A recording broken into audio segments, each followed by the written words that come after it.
are definitely So going let's to be go guys. soaked in Game by the pertama. rotation, and you're going Onic versus Falcons Mena. longer crowd control. So this is a pretty strong lineup from the side of Onic Indonesia, albeit I'm gonna have to say that even for the side of Falcons Mena, they do have a solid chance when it comes down to the draft. It all boils down to execution.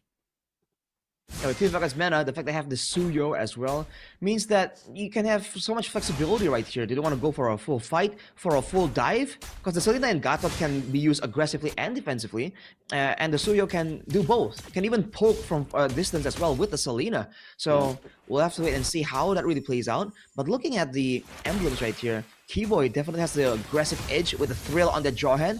Whereas for Bodo, he's just making sure that he was going to be tanky, but Savero? That's not what you want to see right off the bat. Savero doesn't have a lot of HP left, but I guess that this could be a pretty good bait for anyone that wants to make their way up to the northern side, which stands to be true, as Kalia has already been making her way up to the top, and so will Leave Me. They're somewhere right around the side. Unfortunately, when it comes down to this Blade Surge, it's not going to hit anyone. Flicker already from the side of Bodo to get himself out of the way.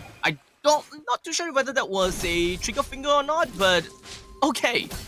It's a very early flicker, I'll be honest with you. It seems like Kiboy had a chance to try and make something happen right there, but it was a Hanzo. You know, in the early game, the Hanzo doesn't really do that crazy amount of burst damage. So, especially on a Kalia with full defensive emblems, the firmness and the tenacity, I feel like Boro could have been a bit more patient with it.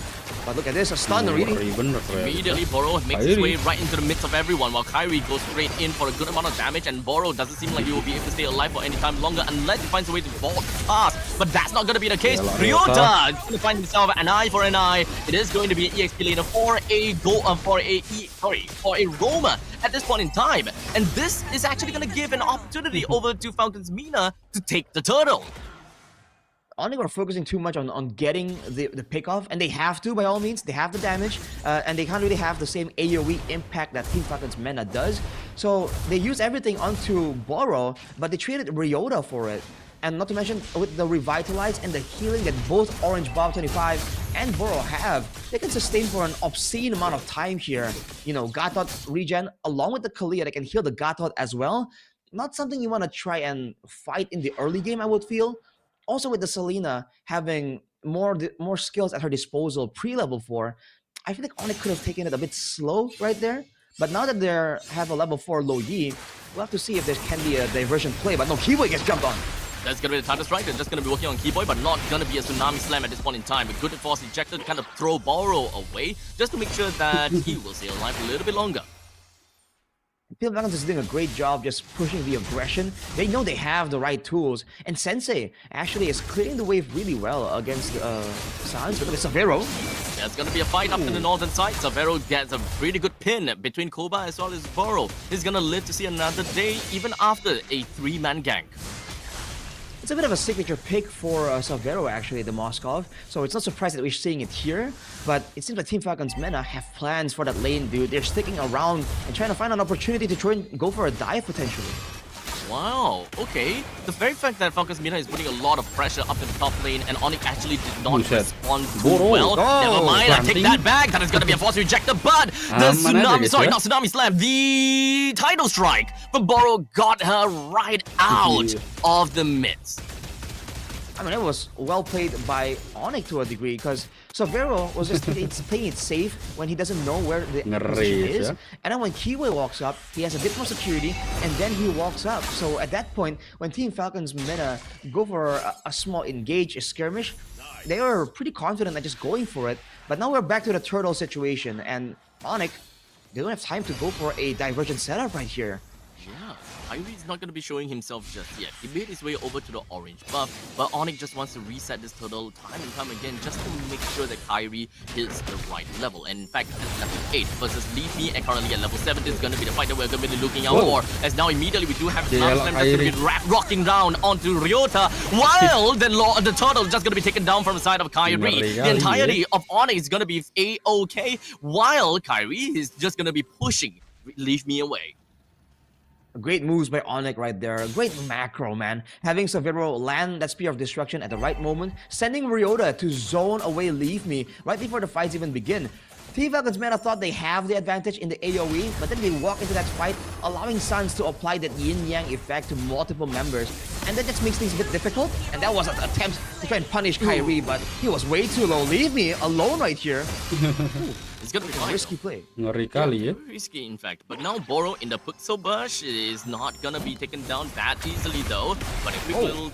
Oh, okay. I don't think that that's too big of a deal, but Boro is just constantly just going neck and neck against Ryota. But as you can see, it's not really doing too much damage. While in the meantime, up to the top lane, the unstoppable force plus the flicker throws Koba right back into the turret, and that is more than enough for Onic to get the kill. Like, Kiboy is just quick with that flicker ejector combo, dude. And he can target specific members using that combo. It's not something that he just like randomly taps. Kairi though, going for the 1v1. And just gonna go straight in for the Devastator, and it deals more than enough damage to bring Leave Me down. Wow, man, he just waits out that, the Soul Snatch and makes sure that he just goes and basic attacks Leave Me to death. It's almost like he doesn't really have any way of kind of outmaneuvering and escaping from the situation. Because if Leave Me dashes out, I think Kairi could have pursued still. So that's a Hanzo starting to snowball, man. 3-0, good farm, good clearing. 2 levels ahead of Leave Me on the Tsuyo. It's not looking good for Team Falcons Mena at all. But at least they still have got the T1 turret in the middle lane. They will slowly start to lose that though, because the bottom lane does seem to have a small tiny little push. Not too sure whether that is more than enough to get the turret taken down, unless Savero does something about it. We do have Granger that will slowly make his way down too, so I would say that the Granger is definitely out of the fight for this upcoming turtle, while in the meantime Saveros can still make his way to the turtle with a well-placed Spear of Destruction. We're seeing here the lack of damage of Team Falcons Mena is allowing Ryota to just walk in the right between them impunity.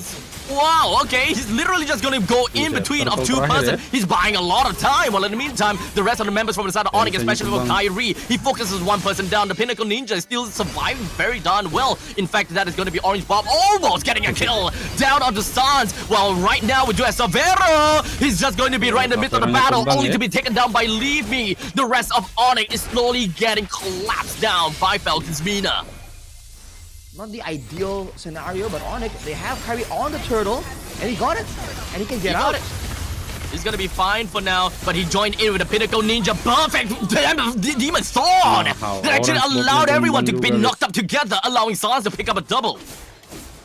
Oh, my apologies, Kairi. I wasn't familiar with your game. I thought he was trying to dip out after getting the turtle, but with the yin effect landing on all 3 members and Sanz just outputting all that damage, he just goes back right in. That's a 5-0 Hanzo at this point, and now it gets difficult because for Team Falcons Mena, they're gonna be forced to use most of their crowd control to try and stop Kairi from deleting Sensei or Leave Me or Koba. Right, all the backline members now for Team Falcons Mena are gonna be so vulnerable, and they don't even have the right amount of damage to burst down the Pinnacle Ninja and shut down Kairi's offense right now. A 4K gold lead for Onic, and it's looking more difficult as time goes on.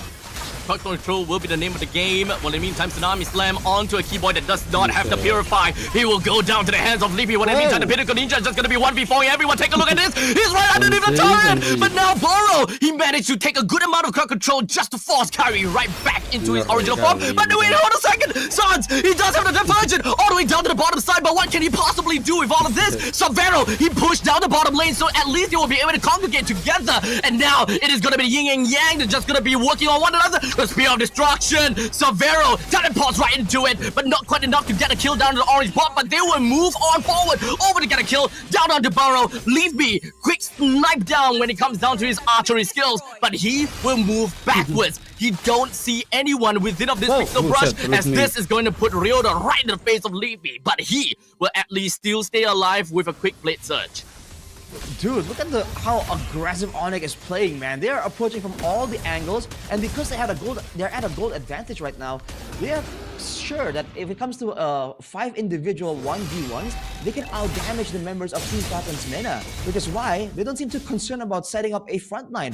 Everyone is just diving together and going for individual outplays, and Team Falcons Mena have no idea what to do about it. They can't use the AOG defensively because there's no one zone where everyone's going to be kind of grouped up together. And look at this, man. That's going to be the diversion. Oh, immediately with the Demon Thorn, was hoping that there will be someone in that small little bush, but at least they managed to get a kill down the Cobra. This is great value as they just took down the Lord and even the Marksmen all by themselves. As now, Falcons Mena, with their back against the wall, with so many of these waves pushing in and Leafy being stuck in here, what can he possibly do? As Kiboy threw Ryota right in the turret to tank a decent amount of damage just so that Severo can get that kill. The creative ways to engage right here. Diversion again on the back line. What was that? Kairi in his Pinnacle Ninja ran into the diversion just so that he can get over to the back lines. Enough to get a kill down onto Leave Me, but no more Pinnacle Ninja for the next few fights. Oh, look at Koba, man. Whoa, you gotta be careful. Oh, Kobe! Not exactly the Koba, but a Kobe onto Koba. From downtown, man. So Vero on the Moskov is just lethal. And Kairi, whoa, hang on a second. Oh, wow. That's actually very painful. Well, Severo, your positioning. What is this? He's gonna be fine though. He's gonna be fine. Oh, okay. So at least Orange Bob doesn't have the taunt. But what is this? Kairi is actually going over to the back line. Demon Thorn, enough DM damage. Almost a kill down on the Sensei. But now, the main thing is that they bought enough space to bring down the inhibitor turret into the bottom lane. That might not be over just yet though, as that is gonna be a two-man knockup and for the line with a lot of crowd control. Ryota gets a kill down on the Orange Bob. Kairi still has got his Pinnacle Ninja, just jumps himself in the way. Right over to Sensei, the Spear of Despair, or rather Destruction, lands on top of the Sensei. Not enough to get a kill, but at least Leafy and Orange Bob is no longer in the vicinity. Oh boy, Onic.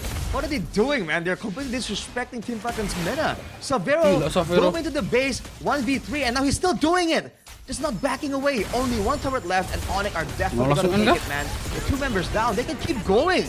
Yeah, Severo is not giving a damn in the wall. He's just putting all of his attack speed onto the core. Until then, it is going to be Orange Bob, hoping that he'll be able to do a decent amount of the taunt right down onto him. But he did not survive for long. And now they've got a Pinnacle Ninja coming from the side of Kairi, not quite enough to do the amount of damage. But at least Severo gets the win onto the core as he focus fired that down. Anjir, masih main loh mereka Oh man, lah. that's a tough loss. Kok gak ada nice atau bagus?